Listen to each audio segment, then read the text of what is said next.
Hey, I wanted to talk about automation today. We're doing a number of things around that, and I think automation's the next step in systems. This business is complicated. Global supply chain business is complicated. It's not just the transportation, it's the number of people that are involved at different places and gathering more the information than just the transportation, pick up the container, what are the goods, but there's certificates that have to happen and certificates and other information that needs to be submitted to both the customs agency where you're exporting and the customs agency where the goods are going to be imported and potentially somebody in between. And all of these things require not only the collection of information by the party that's managing the business, but also keeping track that they've reminded those people, that they've asked for it, that they've actually received it. And it would be wonderful if people could just do one shipment at a time, but they're not. That's not the nature of this business. They're asked to do many, many, many shipments at one time, and each one's in a different stage of its cycle. Some are in the planning phase, some are in the early execution phase, some have just sailed and are at that final compliance completion stage, and some in between. So where does automation come into this? What we should be asking the question, what can the machine start to do to take the load off of the humans so that we can produce a better outcome? One of these things is taking our structure, which is an event sequence.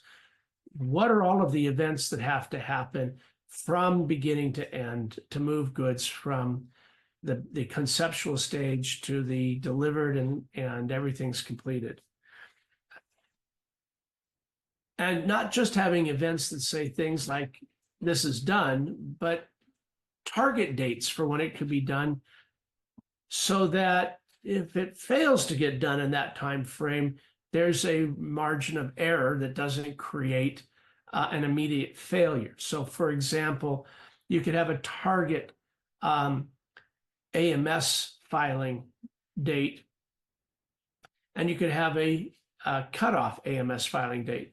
If you fail to achieve the target AMS date, alerts start coming up saying, hey, you've missed the target.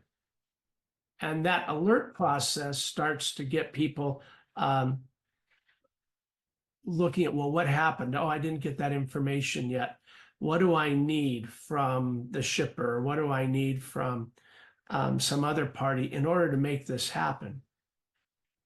And we're looking at taking that and tying it into another feature we put together, which is our chat feature.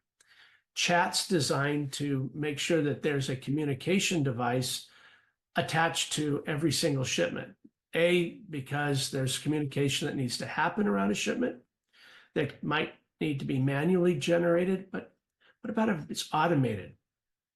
What about if you miss that target AMS filing date because you're missing the bill of lading information, the shipping instructions?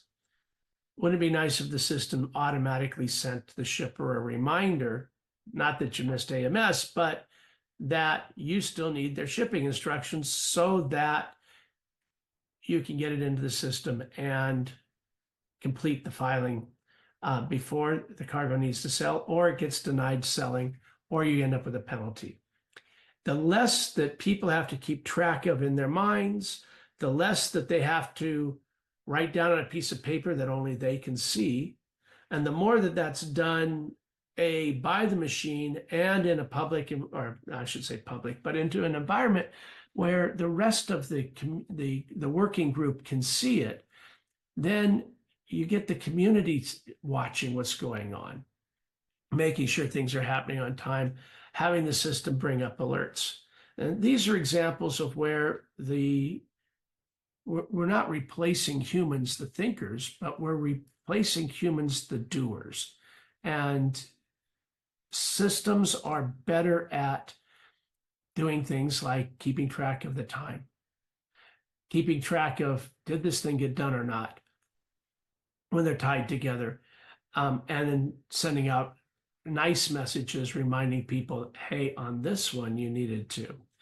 The more we do that, the more we're going to have consistency in the overall supply chain process, and the predictability that comes from that, that is what the ultimate seller and buyer are looking for, so that they can count on their supply chain, that the supply chain becomes resilient.